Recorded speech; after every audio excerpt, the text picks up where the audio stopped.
বুলেটে বিদ্ধ প্রাণ, রক্তে তখন লাল দেশের রাজপথ। সহযোদ্ধা হত্যার বিচার চাইতে গিয়েও গ্রেপ্তার হাজারো ছাত্র জনতা। তখন আর ৯ দফা নয়, রক্তে আগুন জ্বলে ওঠা বিপ্লবী জনতা তখন দাবি তোলে ১ দফার।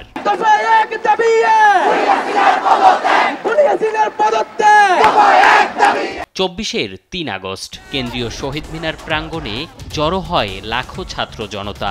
তখন বৈষম্যবিরোধী ছাত্র আন্দোলনের সমন্বয়ক নাহিদ ইসলাম ঘোষণা করেন ১ দফা। সকল জেলায় জেলায় পাড়ায় মহল্লায় আপনারা বিক্ষোভে নেমে আসুন এবং গণ অবস্থান তৈরি করুন এবং আমরা অতি শীঘ্রই মার্চ টু ঢাকা ঘোষণা করব। ১ দফা ঘোষণার পর আরো ফুঁসে ওঠে বিক্ষুব্ধরা।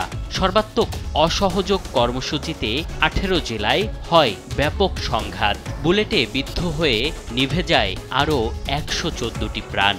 আওয়ামী লীগ, ছাত্রলীগ, যুবলীগের সন্ত্রাসীরা গুলি করে কুপিয়ে প্রায় ৩০-এর অধিক শিক্ষার ছাত্র জনতাকে হত্যা করেছে এবং দিন শেষ হতে হতে এই সংখ্যাটা কোথায় গিয়ে দাঁড়ায় আমরা জানি না।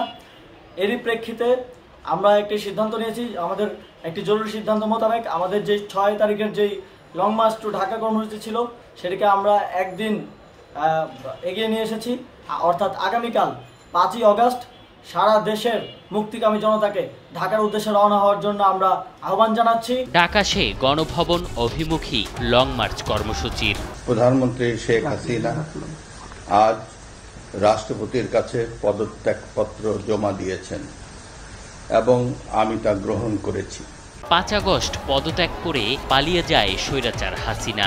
রাজধানীর বুকে কোটি মানুষ মাতে বিজয় উল্লাসে।